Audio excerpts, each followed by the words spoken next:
Welcome, everybody. This is Beer Guys Radio. We are happy to be here and happy to have you with us. It's Hump Day. We made it through half the week, I guess. It's been a challenging few weeks, guys. It's just been one of those things that everything's spinning sideways. Brian, you've got a new day job, so I do, yes. always the fun of starting that. And Nate, I don't know what you do. I'm not even sure. So All right, day job and just hustling, I guess. sit around, have you a nice bowl of lettuce for lunch. That's And then right. carry on with Eating the day. lettuce. And Yes. anchovy Dry croutons. Yeah. lettuce. Anchovy free salad. Yes. Could I please have a salad with no dressing and no other toppings? Nate is our resident madman here, so it goes. He's Yeah, the weird it's picky crazy. type I'm with looking. food. Yeah. He is. Yep. Yeah. You know what? It's I knew this girl when I lived over in Little Rock that she was super fit, like extremely fit, but she did not eat vegetables at all. Like absolutely no vegetables. Like a typical lunch for her was a cheeseburger, which consisted of meat and cheese on bread. And that was it. Now, that was a long time ago. And I have to think she was probably 22 at the time. I have to think that you couldn't carry that diet, into your 40s and 50s and still be fit and energetic and all of that. But, who knows? I mean, like gerbils, they just live off you. You can just give them seeds and they're like, we're fine. No, I'm Pellets. good here. Yeah. I'm good here. I'm good here. Yeah. Seeds All are a right. little bit more nutritious than I guess white so. bread and meat. Yeah. I mean, if she dropped the meat, she could go carnivore diet. And some people claim that that's the way to go. So yes, some people it'd do. be good. Indeed. Some people live off beer, so just pick one and go with it. All right, guys, Exactly. let's jump right in. Here we go.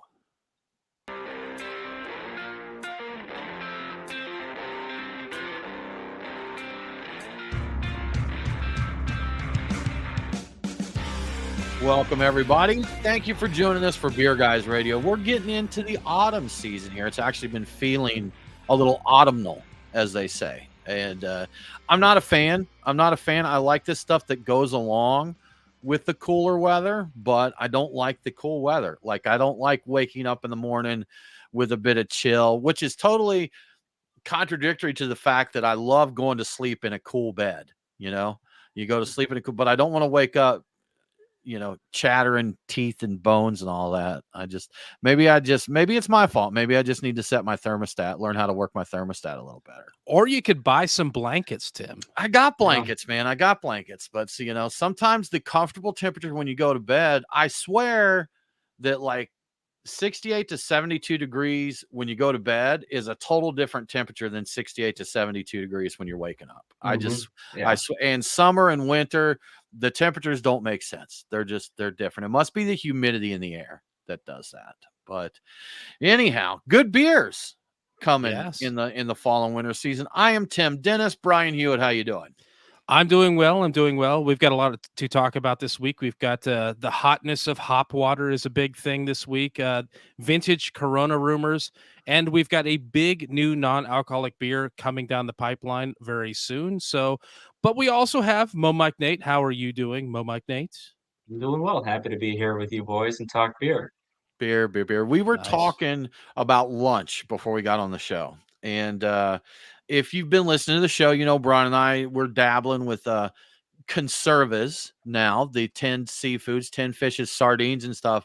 And I found one that I really like. They're called Baltic Gold, and they are sprats, small sardines, smoked and served in olive oil. And so I had some of those, and we're talking, and Nate said he had a Caesar salad for lunch. Nate, tell us about your Caesar salad.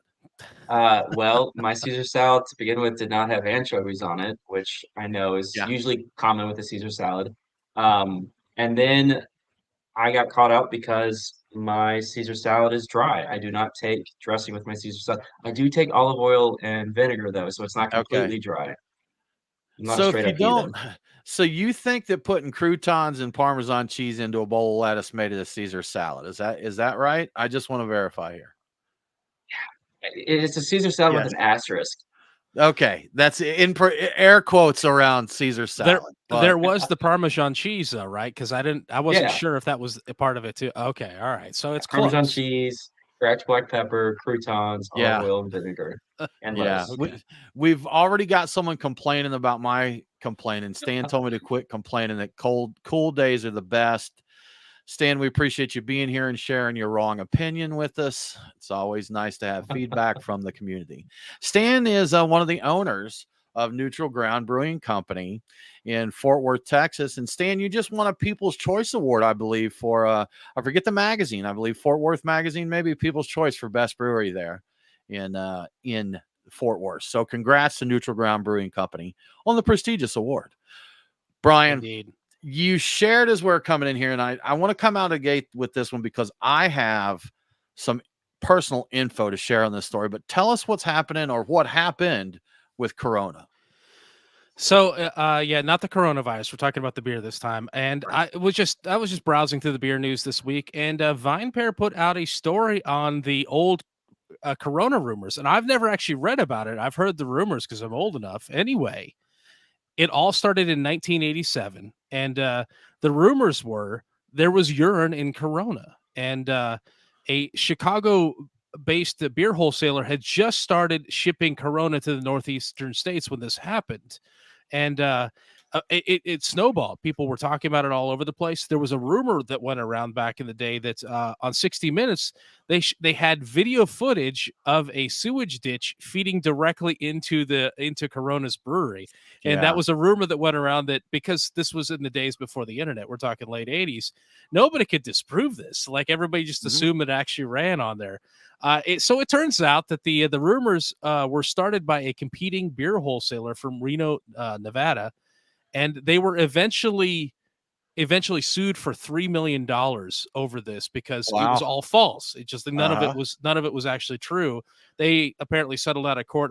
There was no actual description of what the real money was, but Corona wound up paying $500,000 in late 80s money on a PSA about the hoax because their sales abruptly went from growing to flat. That's how bad the rumors were. So that's a lot of money went down. So this is back before Corona was the big default beer that you would have on the coast or in the beach any kind beer. of it's the beach beer. You're kicking back beer. This is early days, so it was nearly derailed by these crazy urine rumors. So that's crazy. So I do have some personal input on this, and I will say that before we came on, I did Google libel and slander. And the at the essence of these, if you're telling the truth, it's not libelous or slanderous, And for those that aren't aware, libel is written where slander is spoken. So those are the facts. But what I'm telling is a true story. About a decade after this, Brian, so it wouldn't apply in this, but about a decade after this, I worked for a distribution center, and one of their major accounts was Corona. And this particular distribution center had railroad lines, rail tracks that ran right up there. So we got rail cars in full of product. And one of those that would come up straight from Mexico was Corona beer. And we got these rail cars that would come in, and very frequently the inside of the rail cars were filthy. They would just pack trash into them. We found a pair of soiled underwear in a rail car one time, partially eaten food shoved in there. But on more than one occasion, and you could tell from the aroma that it was urine. These pallets, someone would urinate on these pallets before they'd ship out. Now, this is not in the beer. This is on the pallets. The pallets were wrapped in plastic. But when that happened, we had to break these pallets down and wash the bottles. And I say wash, we really just, hooked up a garden hose and rinsed these things down and then dried them off. And they had provided us with a bunch of replacement 6-pack holders. So if we needed to replace those, we just repack them, repalletize them, and ship them out for your enjoyment. So, it was something that, like I said, well, all right, maybe not in the beer, but, rumors of them not being the most sanitary. I don't know about the brewery itself. And breweries are usually going to be pretty clean. You have to maintain some sanitation to keep your beer clean. But once they made it on those rail cars, it was a different story. Did I hear you say your enjoyment? For your enjoyment. That's Yeah, right. that's For your right. enjoyment. Your That's it. enjoyment. I Yes. mean, everybody's got their kinks, you know. You can't kink shame these days, Brian. So if someone That's a fair enjoys point. that, you have to let them enjoy it and And shut the their and mouth. and the So thing about that is once it's getting shipped like that, who knows whose hands were involved in that along the way. So yeah. it No, stands to reason no. that. Oh, Now no? rail cars are sealed, Brian. Oh, Once are they they leave sealed? there, Oh, they've got it. There's a seal on them. So you have to mark this. You have to mark the number and note that you're the person that broke the seal and all of that. So it is a pretty controlled thing. So unfortunately, there was really only one source of that. So okay. Oh, yeah, wow. All right. So that's really interesting stuff. it was, Wouldn't have yes. expected that considering you said it was a decade after the rumors This was were. a decade after Yeah. the rumors. I mean, this was the late 90s when I worked for them. So again, not in the beer, but the rail cars and the pallets that came in were not the most sanitary things, that's for sure. Nate, did you ever, because you're a little bit younger than us, did you ever hear about these rumors about Corona, or is this all fairly new to you? This is all new to me. Yeah, I've never heard of this rumor that turned out to be a hoax. Okay, because Okay. I did hear Yeah. about it in the late '90s. People still made reference to it, but it was the kind of reference where people were saying it while they were drinking it, and they weren't really Yeah. they really didn't believe it, but it was kind Yeah, of comical. So I was I always 10 kind of took them the same. I took them kind of the same way people talking like Bud Light's urine. You know, the yeah. jokes that you'll yeah, make there. There was I've been to breweries before where the urinals were Bud Light kegs that they cut up and put in there, you know, stuff like that. So and then I went to another brewery that their water tap said free Bud Light or something like that. So you go, that's kind of the way I always took them. And I remember hearing people joke that was why you put a lemon in it, was to, to offset the urine taste there. So I don't know, crazy stuff. Stephen Pete, cheers to you, sir. Cheers to Kettle Rock. Always good to see you here. Thank you much. You should do a Corona clone. We have some name suggestions for you. I don't know if you'll like them, Stephen, but we have suggestions. probably So not. Brian, next up, Hopwater, man. So this is Hopwater's been around for a minute, and I think it was probably 2 or 3 years ago. We talked to Hoplark that Hoplark, did yeah. hop waters and hop teas, and hop tea is in brewed teas with hops in them, but hop water's on the rise, huh? Yeah, yeah. I've been seeing people talking about it throughout the year on social media, but it's really gotten legs, and there was a big article written about it this week. And so when I first tried it, and I don't know if you thought the same thing. It was probably Hoplark, and I'm like, oh, this is an interesting concept, but I don't know if I see this having legs. And I liked I think it was like a Sabro hop water Mhm. that the Hoplark had, and I thought it was really good. But I'm like, I don't know. I think this is trying. I don't know if it's ever gonna make it, but apparently, yes, this is the year for hop water, and people are very excited about it. And Okay. according to Nielsen IQ, hop water has grown 173% over the 13 weeks ending in July 15th of this year. So it's I didn't realize until I saw that how huge it's gotten. I think a lot of people are making it for their tap rooms. There's varying rates of hop utilization in there. Some people are heavily hopping it, and the in some cases the hop water is almost as expensive as, say, like a Kolsch or a Pilsner to produce. In other places, they're going Yeah. a little bit lighter with it. I also learned, and I didn't know this, that it's not just hops and water. Almost every brewery that was mentioned in this article uses a citric acid in it to achieve both their pH goals, so it's at the right acidity level, and to, I guess, stabilize the product. So Okay. there's a Yeah. little bit more to it than hops and water, which is a little bit of a surprise to me. And another thing I learned is that people are using hop water in cocktails, which I think this might appeal to Mike Nate as a resident cocktail enthusiast there. But Lagunitas has a set of cocktails that are in a booklet you can download, a PDF Mm. for their hoppy refresher. That's their hop Oh, water. I think they may have started the game. They're credited with starting this whole thing off. and they're using it as an ingredient. I looked through it, and actually a couple of them seem like there was potential there. So I Are may they need all to. vodka and gin based? I would think they would have to be. You know, because any brown liquors, I feel like you just dilute them. Yeah, I think they're added as a small amount, and you're looking for some of the hop botanicals to be added. I think it was a riff on a Negroni in there that I Okay. saw. Mhm. But Okay. yeah, there were some I can gin see things that. and some vermouth things that were involved in it, and all of that sounded pretty interesting. So, I mean, I'm wondering, do you guys think? I think that one of the ideas being put forward is this is kind of the answer to the lack of non-alcoholic options on tap at various locations. This is something that can be put out pretty quickly. It's and it's not very likely to, spoil or cause any issues or have real problems with it. So what do you guys think about hop water?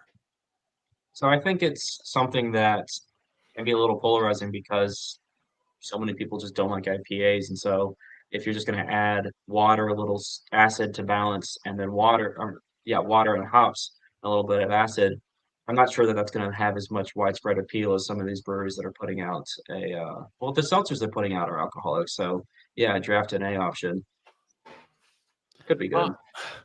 I am personally not a fan, and I could see for the hop heads how there's an appeal to that, but I am not a hop head, so to speak. So I don't really I don't crave like a hop water or anything. It's just not a beverage that I personally would reach for. Just because, and there are hops that I enjoy, and there are hoppy beers that I enjoy. But in all honesty, I'd probably reach for a seltzer water, just a lemon lime or grapefruit seltzer before I'd go for a hop water. Brian, what about you? So I like them, and I want to say the thing about them is they fall off really fast. I don't know. I think faster than beer. I don't know if it's and I think they're usually in cans when I see them, so it's not even like light strucks type of situation. But I have bought hop water from a convenience store. It's like, oh hey, hop water, that looks neat. Only to find out, even though it's been refrigerated, that stuff is falling off so fast. So Okay. that would be my biggest concern is like, is this fresh? Like if I saw it on tap somewhere, I like the idea. I would order it. And especially if it was carbonated, I think I would be very into that. Um, as a convenience store purchase or just a bottle shop purchase, I don't know. I think that it fades too quickly. I need to know it's fresh, and I think that the draft angle is the way to go with that. So that's my thought on it. Isn't the Lagunitas Hoppy Refresher, isn't that actually in a clear glass bottle? Oh, yeah, I think you're right, Mhm. I think you're Yeah. right, and So, usually sits on and a warm shelf too. along those notes, I wonder if they're not boiling the hops. They're not isomerizing the hops, because if they don't isomerize the alpha acids, then they wouldn't be susceptible to um, being light struck. And I think that I could be mistaken here. If we got one of our brewers in the chat, please clarify. But I think the protection that you get from hops is from the isomerized alpha acids. So that could also explain the necessity to add a little citric acid to stabilize things. So you know what? I think I'm wrong there. I think it's just they're naturally, what is it, antiseptic? I forget. I don't know my hop I science. wanna Where's say Stan yeah, Hieronymus? but He could tell us all about it. yeah, let's get paging Stan Hieronymus. Yeah, but yeah, that could be it. So, but apparently, no fear of being light struck if Lagunitas is putting theirs out in a clear glass bottle. So, I had forgotten about that. Yeah, it's very. I need to. I don't think I've ever had the Lagunitas one. I need to give that a shot because I would really like to try the cocktails with it and see. I want to see if it holds up well over time, and I want to see how it tastes in a cocktail because I think there's potential there. I really do. I think there's something. Hops can add something to you know cocktails. I could see that Mhm. definitely being a thing. maybe you could do a series of TikTok videos reviewing hop waters and make it the next TikTok trend, Brian. There you go. Oh, could I? Yeah, because I know you love TikTok trends. And did you Oh, know the latest one, Brian? Did you know that Gen Zers are decarbonating White Claws and Truly seltzers? And they're taking like a milk frother, like you'd use for a cappuccino. And for those that aren't familiar with the way those work, there's a couple of different ones. Some look like a little wand that's got like a coiled whisk on the end. Yeah, the little thing at And the the bottom. little round coil, and you put that in there, and in milk it will froth it if you stick it down in milk like a mixer. But apparently it's also very good for breaking carbonation out of suspension and getting it out there. I So can yeah. see that. Yeah. So yeah, the TikTokers are decarbing this, and using the milk frothers to remove the CO2, and apparently it is inspirational for a new Coors RTD cocktail coming out soon, Brian. And I believe that's called Happy Thursday. Have you heard of that? Yeah, I saw a press release for that. Happy Thursday. I guess they're trying to encourage people to christen Thursday as the beginning of the weekend for Oh wow, alcohol let's start consumption it on. purpose. Okay, Yeah, okay, all I think right. that's the idea behind that. Yeah. Gotcha. Maybe this will mean if they like lower carb, maybe they're going to keep the cask ales growing. They could get out there with those low carb beers, or even better, maybe they could go to like still lambics and stuff and get people. Because There you go. I'd get on Oh. board with that if we had more still lambics, some lambics in a bag.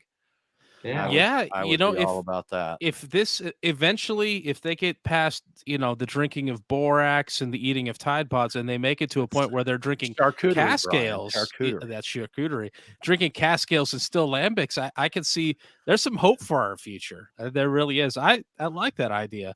I think it's weird being shy about CO2. I guess I understand the carbonic acid, but that's an attraction for me in things Yeah. in your seltzers. Like if you take that out of the hard seltzer, what do you have? You've got Flavored water. yeah. With a I little bit don't of alcohol. I don't understand. Well, I guess No. you got alcohol there, don't you, Nate? So that's Yeah. That's it. alcoholic water. Again, if you want alcoholic flat water, let's make it lambic. Let's do Yeah, that. seriously. Or just Make it complex. people start drinking flavored vodka, please. There's no. Just bring it You're back. adding extra steps here. You're adding extra steps. Get you a little vodka. So I was going to say soda, but we're bringing carbonation back into the game there, so we can't do that. So just get you a little. They have mineral water that's not sparkling. They Can get them some flavored vodka, some still mineral water, and they're already there with less work. They don't have to break out their milk frothers. Well, less work and less dollars because hard seltzer is expensive. Yeah. Flavored vodka is cheaper for a fifth. It is. I think it's like $3 a gallon these days because it's Pretty rock much, good. yeah. Throw some Hubba Bubba into some cheap vodka. Boom. Sell it. Didn't people used to put Jolly Ranchers or jelly beans into vodka Zimas. to make probably vodka and too. Zimas? Yeah. So I mean, you can make this super cheap. And there was at one point like a huge boom in flavored vodkas, and I think we may market may have crashed, but we may be seeing that come back now when people realize that, hey, you know what? Instead of making my a White Claw flat, I could just drink vodka with flavor already added, and that's the same thing. It, man. That's it. Brian, I know you still are, probably not as much as you used to be, and me definitely not as much, but we used to be into cigars quite a bit. And that was a big thing when they were coming to regulate cigars, and they were trying to get rid of flavored cigars, because there's a big brand from Drew Estate called Acid. And these are the tobaccos, they're premium cigars, but they're infused with botanicals and different things. And then there's also ones that are, I'm not trying to be sexist, but they said, these are geared towards the ladies, stuff like Tatiana and little ones, but they would be vanilla flavored, coffee cream flavored, stuff like that. And they were saying that this is marketing to children, was basically what the point was, that they needed to ban these flavored cigars because it was marketing to children. But you'd go in a liquor store and see you'd see bubble gum and cotton candy vodka, So, I mean, cigars weren't trying to throw cotton candy, Hawaiian punch, double Fruit Loop. That's beer these days, but that is beer and vodka. Yeah. But, that was a big point that the cigar community made is, you're telling us this is marketing to kids, but we don't hear you complaining about all these flavored vodkas hitting the market. So, and to be honest, Brian, a lot of those flavored cigars, I mean, you've got ones like the Swisher grapes and that are no one's smoking those because they enjoy them. no one's going to that. There's a good chance if you're buying Swisher grapes that you're going to split that sucker down the middle and fill it with your own products there. Mm-hmm. So Yeah, that's just kind of it's the a way it delivery goes. system for Yeah. another compound entirely. Yeah. I Yes. do know a fella that I think they have one that's like supposed to be red wine flavored and a cigar, maybe a backwoods or something like that. But and he claims he loved those black and milds. I think maybe a black and mild red wine. It is black and mild. Yeah, you're right. Okay. You a fan, Nate? You little red wine, bowl I of sold a lettuce lot and a of red them. wine, black and mild. I sold a lot of them. Okay. Yeah. What else did you sell with them? Liquor, flavored vodka. Yeah. Yeah, acid cigars and flavored vodka. There you go, man. There you go. Yeah. Nate, you got a story that you brought to our attention here that I think is pretty darn interesting. If you're on any of the social medias, you follow any beer news, then you've heard this story. This is actually, interestingly enough, a local story because the guy behind this brand is in our neck of the woods, that they say. And the gentleman that is brewing this beer, we do know him, a good guy. We've known him for several years, and he's been in the Georgia brewing community for many, many years. Ultra Right Beer. Again, yep. I love Glenn and Iron Shield Brewing and that. This beer, I think, is just absolutely insane, but there's a lot of people that love it. But tell us what the latest is on this Ultra Right beer, Nate. So, Ultra Right is founded by a former Trump campaign manager, Seth Weathers. But we all remember seeing Trump's mugshot all over social media, all over the news back in August. Well, now he's selling 6-packs featuring Trump's mugshot in monochrome on a black background for $25 a 6-pack plus shipping. There you go. Now, $25 a 6-pack, I'm not rushing out to go get one. But how many 6-packs do y'all think got sold in the first 24 hours? 5. 100? Try 20,000. Oh, so he's claiming it's being reported that 20,000 6-packs were sold to the tune of a gross about $500,000. Are these pastry stouts? Because if it's $25 for a 6-pack, I'm hoping for pastry stouts or pastry porter. I mean, we could dial it back a little bit. More drinkable ones. I got to disappoint you. These are closer to a Corona or a Bud Light in consistency and flavor. Sorry, no. So the wild thing about it is when we did the math and we broke it down, it was about 360 barrels worth of beer were sold in the first 24 hours of this. And then he's gone on. At this point, the sale has ended. It ended on Sunday. He predicted that they would clear $2 million in the sale. Okay. I haven't seen any extra updated numbers on that, but the math blows my mind. So, man, I don't know. So here's the thing. For those that may not know the scale of that, talk about 350 barrels of beer. Some of your smaller neighborhood breweries, that's what they brew in a year. Like legitimately some smaller brew pubs or your neighborhood brewery, they may brew 350 barrels in a year. So that's the volume that we're talking about, from these. And these are breweries that are pretty steady a few nights a week. So it's not a small amount. 20,000 6-packs is a lot of beer, and that's when you start thinking about a huge production, you may think a number like 20,000 isn't that massive. But when it's all about scale there, that's Sam Adams was famous for one time.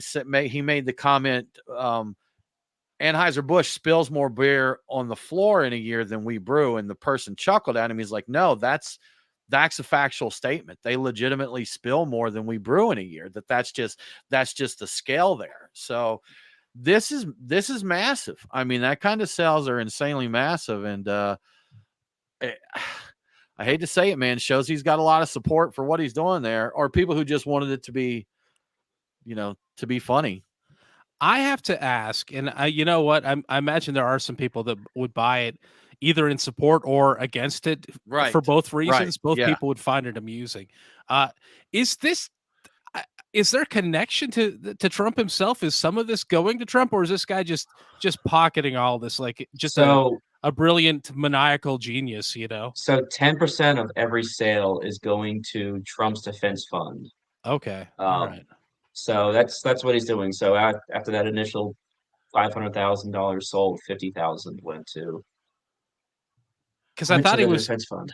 I thought he was straight up exploiting people that were, on But that side, and I'm like, wow, well, okay. isn't it? I mean, Is it? I mean, giving money to yeah, Trump, he claims he's worth $4,700 billion. So yeah, I yeah. think that's the exact figure too. I So was just curious. I yeah, haven't been following this too closely. I occasionally see people make references to it. Oh, I saw that recently on the shelf. I'd never seen it before. the Oh, Not ultra right. Yeah. Yeah, the Mhm. ultra right. I saw the actual and I Yeah. saw the price. I'm like, that's amusing, but I'm not spending that on Yeah. a 6 pack of beer. I'm probably not going to drink or enjoy. But I was surprised to see it because I thought this was like a fly by night quick money grab by somebody, and I guess they're sticking around doing this stuff. Yeah. Uh, kind of crazy. Yeah, he had a ton of people calling him a grifter, saying that mhm. he's grifting on through here. So that's yeah. Stan here said in the chat, he said he'd take a 350 barrel pre-order. So he'll be happy to do that. If you have any controversial political beers, just reach out to Stan. He'd love to brew something very controversial and make at least half of his customers angry. And that's the scoop. And I should back up a little bit, and I will say this, talking about that we know the person brewing it. I asked him directly if he was brewing the beer, and his response to me was basically due to NDAs and such, I cannot disclose what we do here. But I will say that any customer we take on, we hope we brew them the best possible beer we can. So I believe there's probably some label stuffs out there that could probably verify it. I have not personally verified it, but I do want to make that clear. I think we know where it's coming from, but I think since I it's was just Googling libel and slander, let me make sure here. it's So been independently pointed in that direction, but you know what? These are just voices on the internet. Like yeah. you have no I idea if think it's there real. may have even been some social posts that confirm that. I just don't remember for sure. So I'll leave it at that for now. But interesting stuff, man. I saw that mugshot, one of those not really a parody news story, but kind of parody news channel, but one that just does humorous news that's factual. He went out to a rally, and there was a gentleman wearing the Trump mugshot on a shirt, and it said Trump 2024, and at the bottom it said never surrender. And the news guy goes up to him, he said, Trump 2024, never surrender, right? The guy's like, yeah, absolutely, never surrender. He's like, that's Trump's mugshot on that shirt, right? And he said, yeah. He's like, so isn't that literally a picture of him surrendering? Fair And the guy's like, point. yeah. So he just wasn't show. It just kind of whoosh. That sound was it Yeah. flying over his head. That's a fair point Yeah. because he had to go there. They didn't grab him and pull him in. He officially that would be, I don't know, surrendering, or I don't know what it is. I get, yeah, if you have to. Basically, I think in those kind of things, if they're like, you've got until so and so day to do this, you don't want them to have to come after you, basically. Correct. A gentlemanly kind of surrender. thing. Like, well, you Yeah. have this window of time to visit and surrender. Right.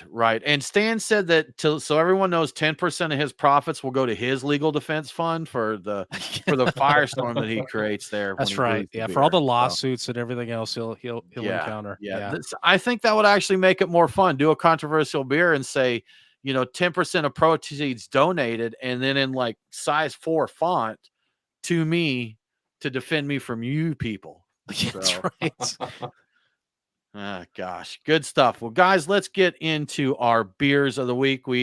Which is not an ultra right beer. I don't think any of us have that, but we want to thank our friends at the Nest for sponsoring this segment as we do roll into the cooler months, which it's kind of a roller coaster this time of year in Georgia. We may have a 50-degree night. Halloween could be 110 degrees. We just don't know. So, but when things do cool down, the Nest has a gorgeous patio with a really nice fireplace. And they also have some pretty nice heaters out there too. So even if things are pretty crispy, you can stay extremely comfortable on the patio at the Nest, still enjoy some fresh fall air along with good craft beer and barbecue. So if you're in the area, whether it's cool or not, be cool and check out the Nest in downtown Kennesaw, Georgia. So for our beers tonight from Reuben's Brews and Monday night, more collaboration, we have Surround Sound, which is a Pilsner from, I believe it's probably Zool Beer Company. Rhymes Like Dimes with is a Northeast IPA, which took gold in the 2020-2022 World Beer Cup. One of those years, yes. one of those years. From Halfway Crooks, the whole Cone Fest Marzen, which we went down to Halfway Crooks this past weekend and enjoyed some of that on draft there. Really good. A nice Marzen and a soft baked pretzel fresh from the oven. That was really nice. We also have Untitled Art and Collective Arts Brewing, which Cotton Candy IPA. Nate, have you cracked into that one? Does it taste like cotton candy? It surprisingly does. I just Is cracked it? into it. Okay. All right. There's the flavor. We need to ban those. We got to ban those. Yeah. So, It's for the kids. yeah. For the kids. Yes.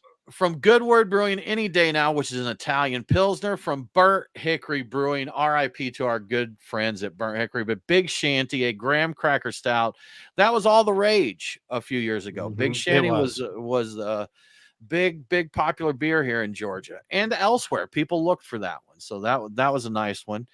And we also have something special that I'm sipping right now from Highwire Brewing. We have one called 10 Years of Highwire, which, as you might have guessed, is their 10th anniversary beer.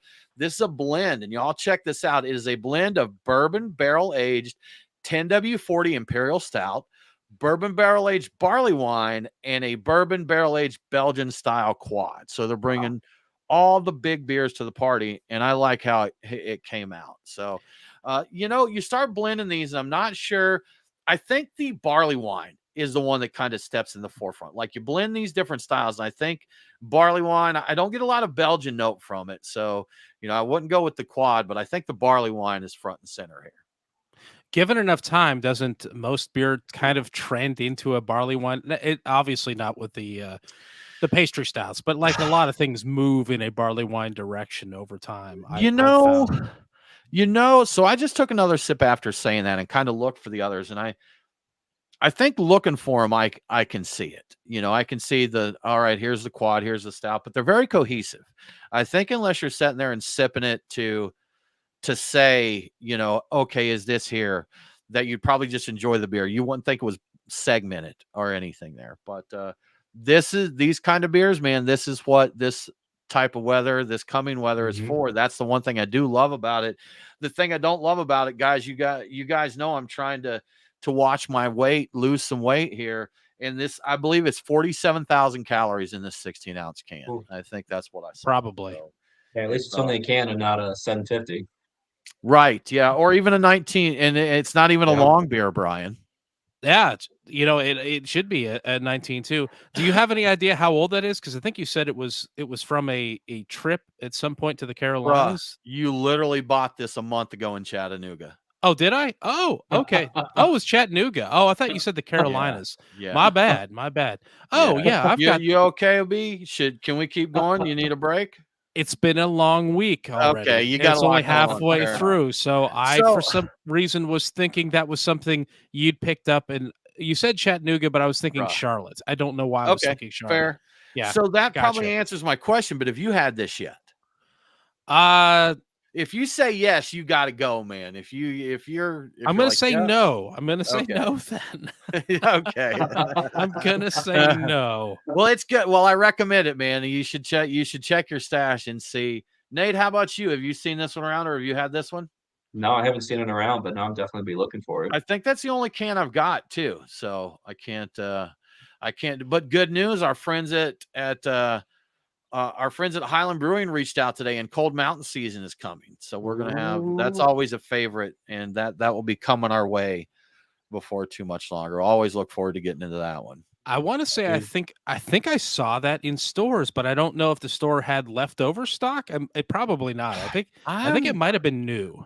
I think we might be a little early for it. I don't know. We're into mid-October now, aren't we? Yeah, gosh, we are. Man, crazy stuff. I had someone the other day like today, they're like, well, let's catch up early November. And I'm like, oh man, I don't want to wait that long.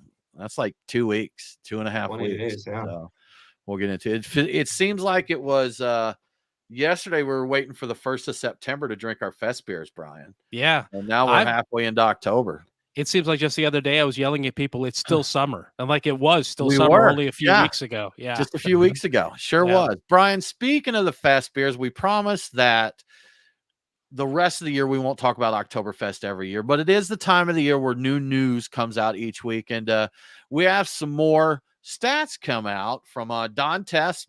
We follow and chat with Don on the Twitters, X, whatever it is now. But Indeed. he wrote this article for Forbes with some pretty interesting stats. Do you want to share those with us, Brian? Yeah, I do. It turns out, and I'm really like hearing this. This year's festival set an all-time attendance record of 7.2 million people attending, and it's worth pointing out with that number that this was the longest possible fest and maybe ever. But I think in terms of the way the days in the calendar work out, it's 2 days longer than average, so 18 total days, and it works in with German Unity Day. So that figured into it. But yes, 7.2 million people attended in previous years. So last year it was only 5.7 million. So it's a huge jump from that.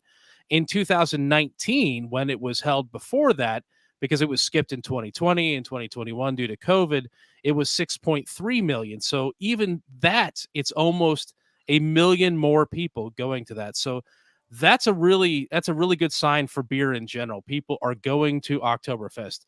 Now, having said that, the actual beer sales are down somewhat, actually more than somewhat. An estimated 6.5 million quote measures, and that's what they used in the article. I don't know if that's Masskrugs or not, but 6.5 million measures of beer were served. It's less than one per person, and it was 7.3 million in 2019 when the festival was last held, well, prior to 2022. Okay. So it's down a lot in terms of the amount people are drinking, which, okay, I can kind of see that. That seems to be where the trends are going. But that said, non-alcoholic beverages were up 50% at this year's festival. And food sales were up how much, Brian? 50%. That's it. Okay. Wow. That's a big jump, man. That's a big jump. Okay. I think that there's a lot of people, and I believe that there are non-alcoholic beer options there. But people are going to the festival having a good time and drinking non-alcoholic beers or just other beverages. Food sales are up 15%, which is interesting. I wonder how much of that is accounted for by inflation. But we know that everything has gotten more expensive.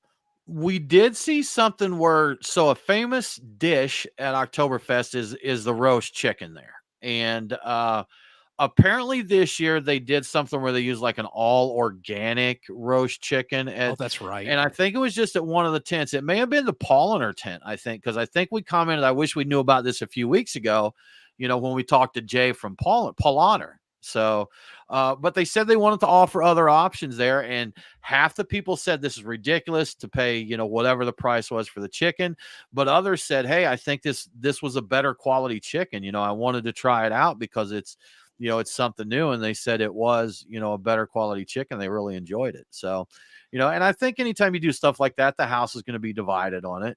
Some people will enjoy it, some won't, but I did some quick math while you were talking, Brian. I wanted to see what the daily attendance worked out to be, especially with the extra days there. So with this year, with the attendance of 7.2 million spread over 18 days, that's actually pretty easy math. That's 400,000 a day, 4 times 18, 72. So, 400,000, 18 days, 7.2 million. If we look at the 5.7 million in 22, over 16 days, that works out to 356,250 per day.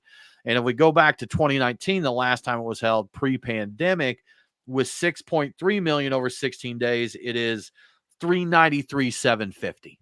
So pretty close there, but even with the extension today, there's still a higher per day average on attendees there. That's enough that I think it would be noticeable. Like I think it's probably always in all of those cases it would be crowded, but I think you'd notice it being even more crowded. Really good sign. Really good sign. So another thing that I always like in these, they collect these stats because they just do, and because they're fun. I suppose beer stats are fun. Yeah. Security confiscated 115,600 Masskrugs, which are their beer steins, from would-be thieves. So you can't take these home with you. You drink them, you leave them there. 3,250 items were returned to the lost and found. Unfortunately, no flugelhorns this year, but we have heard of that being a thing in the past. of the most notable things in the list of what was returned, 640 wallets, not surprising, 520 ID cards, All 400 right. smartphones, and 200 keys. So Okay. that's a lot of keys. That's a lot of stuff in general, isn't it? Yeah, Okay. that really is. And ambulance station dealt with, and seems like a huge number, but maybe not when you have millions of people. Yeah. Ambulance station dealt with 7,620 patients. So that many people needed some sort of assistance, but only 7 children were lost during the festival, and presumably they were all found at some point. So Did they confirm that? So they just no, said the they were article No, lost, they just right? didn't. mentioned that they Yeah. were lost. I assumed that Yeah. I assumed that it didn't link to other stories about looking for these people. I think the kids were eventually found. They're like, So let's just drop that last part of the story. We'll just let them Yeah. wonder. We're just not wondering, lying. yeah. We're being what do they say? Frugal with the truth, I think There you go. is what Yeah. they say. Something along those We're lines. pinching pennies So, with the truth.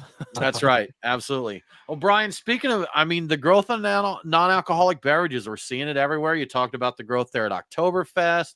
We're talking about the hop waters and the growth there. Well, as you would expect, that means big beer is going to start paying attention. You know, if they're seeing a dip there in their regular beer sales and something else is coming up, they're going to get their mitts in it. And really, to be Sure. honest, when Afria, now Tilray, I think is when Afria bought Sweetwater, I joined the conference call talking about what their plans were in that a big diversification in beverages, you know, and you brought weed and beer together, and you may not be able to actually bring weed and beer together there, but that doesn't mean that there's not a lot of potential for other brewed beverages. So, Sure. but we're seeing a lot of other companies that are starting to get in the game. And the latest, Brian, Molson Coors coming after some NA beverages. What do they got planned?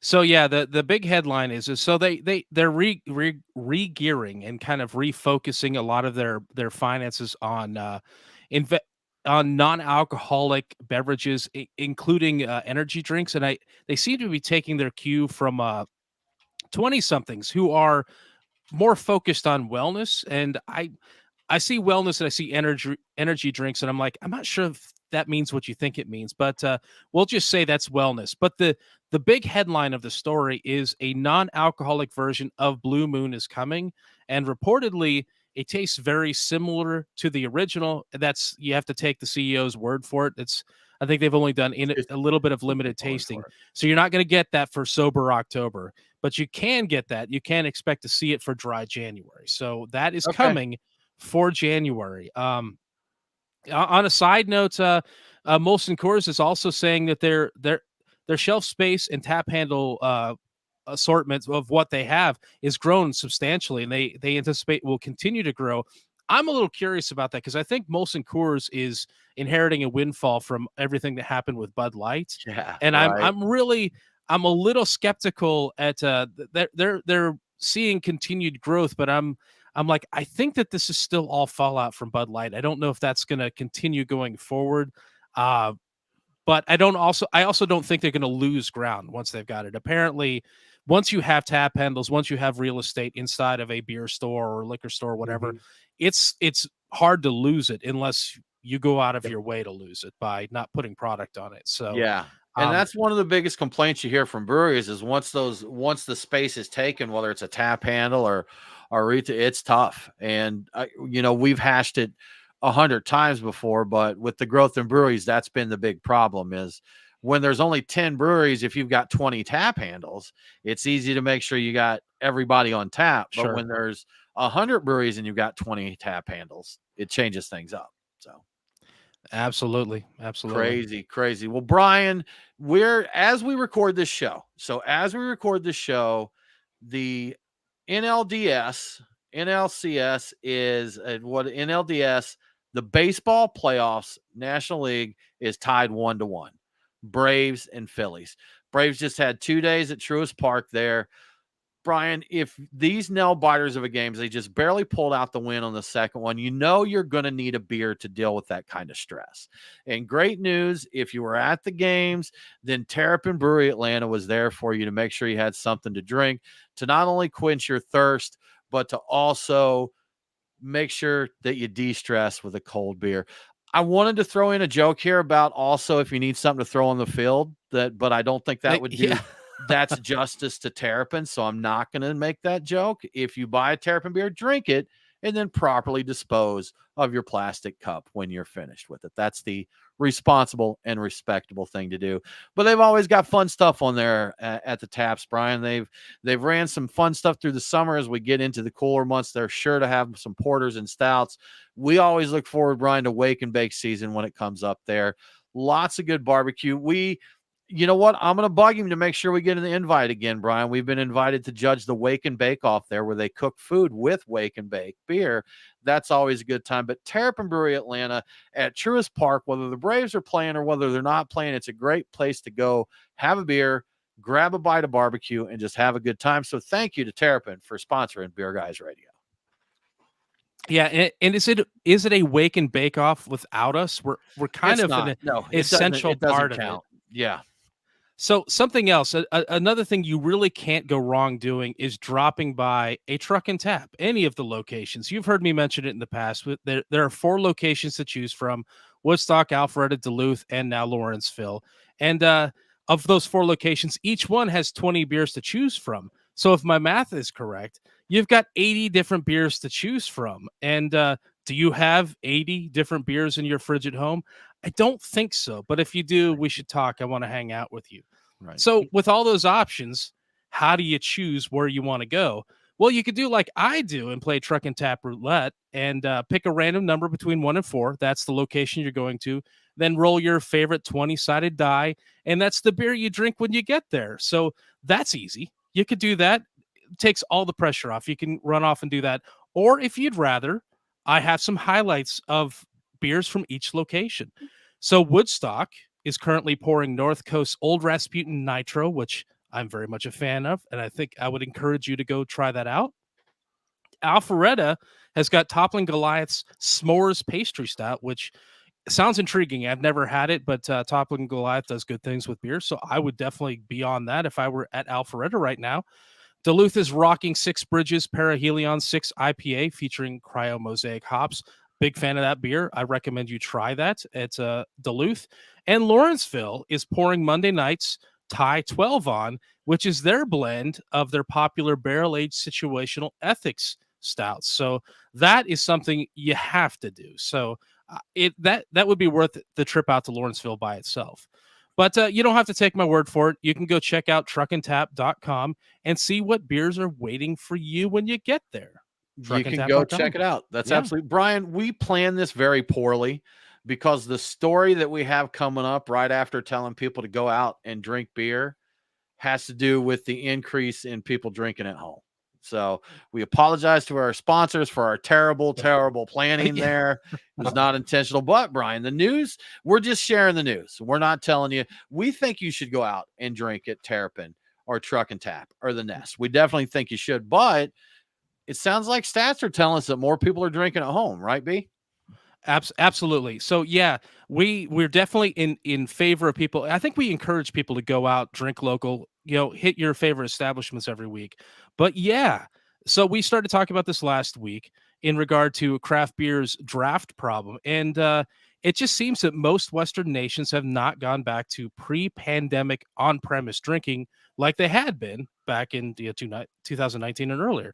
59% of consumers say they are going out less, and this is thought to be tied to the negative perceptions of on-premise drinking due to growing awareness of increased costs of going out for a drink, which I think was exactly the kind of points we were covering last week.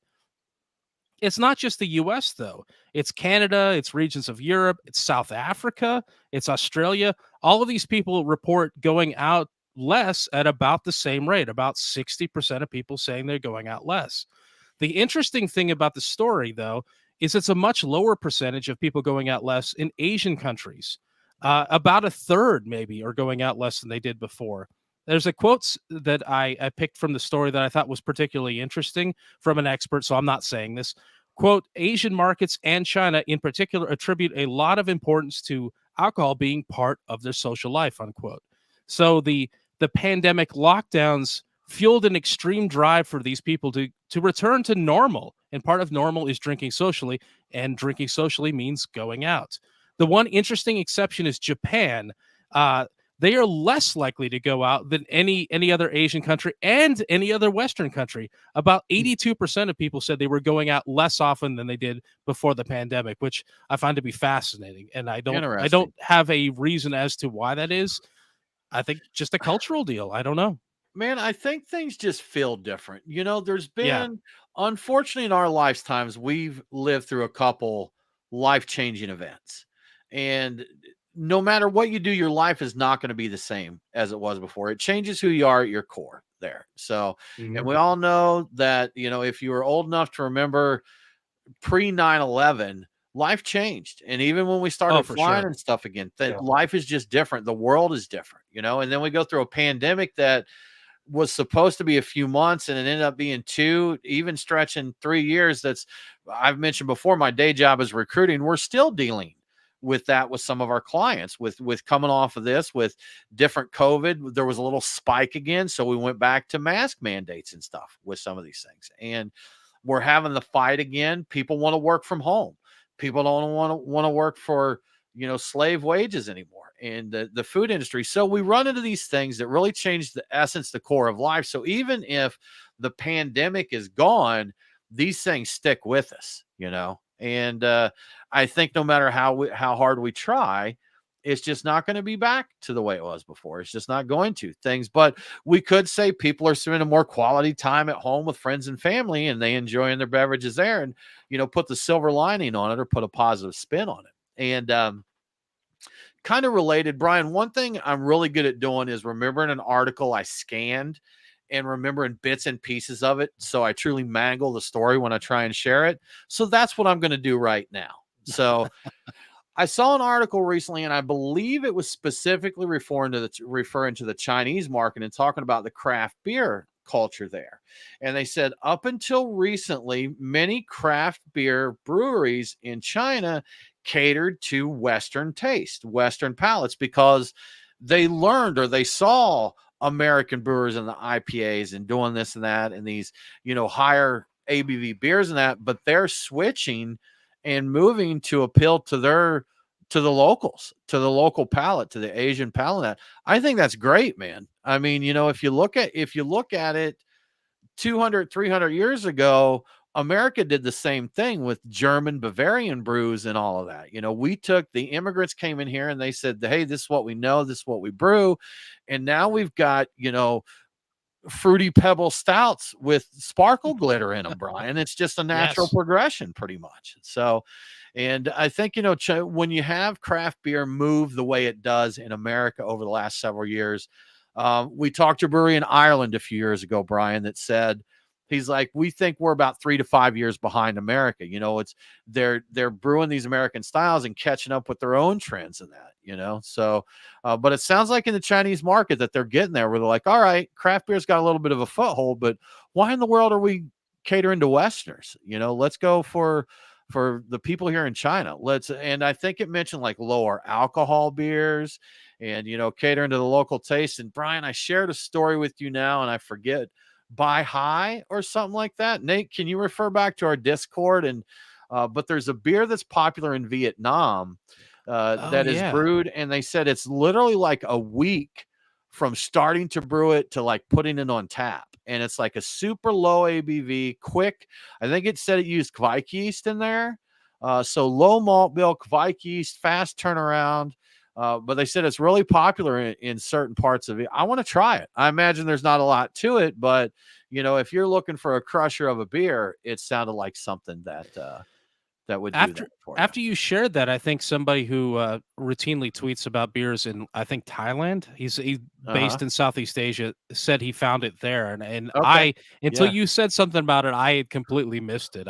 With everything else going on, I'm like, oh, that's pretty neat. So a quick turnaround type of, I think, wasn't that a case where they deliver the kegs directly to the place? It's tapped, immediately served, right? Yeah, almost no time to mature or anything like that. Just the bare amount of fermentation. So yeah. Nate, any luck digging that up? What? No. I forget the name of it. I wish I could find it. So I hate sharing that story and then not having the reference point. But no luck. Brian, do you see it there? I think we chatted about it. We'll find it. We'll mention it. But it's a low alcohol beer popular in Vietnam. And they said it's, about a week to turn it around from brew to putting it, to putting it out there on tap. So it's spelled BIAH with an O, and it has a some sort of a, I can't see it very well, but a squiggle coming off of it, an I.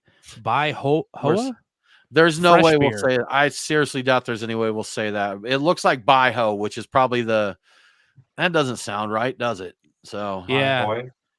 It Baiho, let's go with that. translates to fresh beer, and I'm looking at Okay. the little All right. screenshot of. I think you shared it directly with me, and I saw that, and I actually Okay, forgot gotcha. to drill down into it, but it sounds interesting. Yeah. And somebody mentioned that, like you said, as soon as I saw it the first time, I saw somebody talking about it afterwards. So pretty interesting stuff, man. Yeah, that's I'm always game for trying new fermented beverages, man, and finding Absolutely.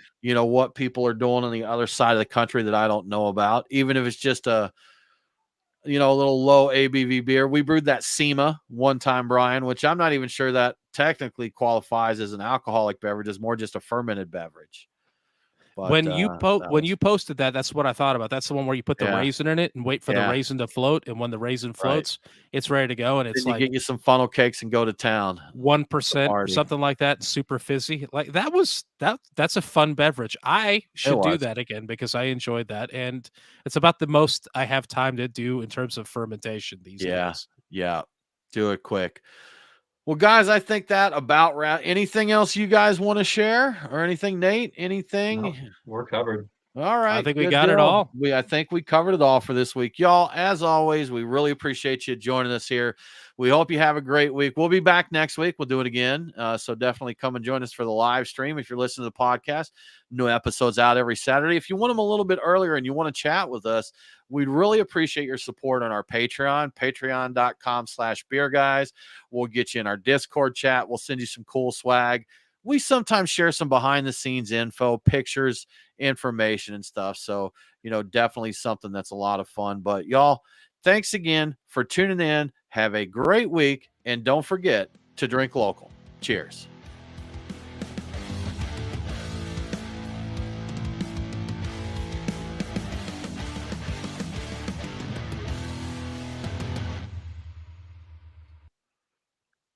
Cheers, cheers, cheers. I always wave at the end of the recording, but that's just the audio part. We should start doing it like those TV shows that they've got. We need to have a cutout. We just sit there. Oh, we all take a pose and pretend to freeze for a while. So, yeah, because we're idiots, but yes. Yeah. All right, y'all. We are going to end the live stream. But again, if you are a Patreon supporter, we will post in the Discord for you to come hang and join us for the after party chat. If you'd like to come have a beer with us. Thanks, y'all. We'll see you next week.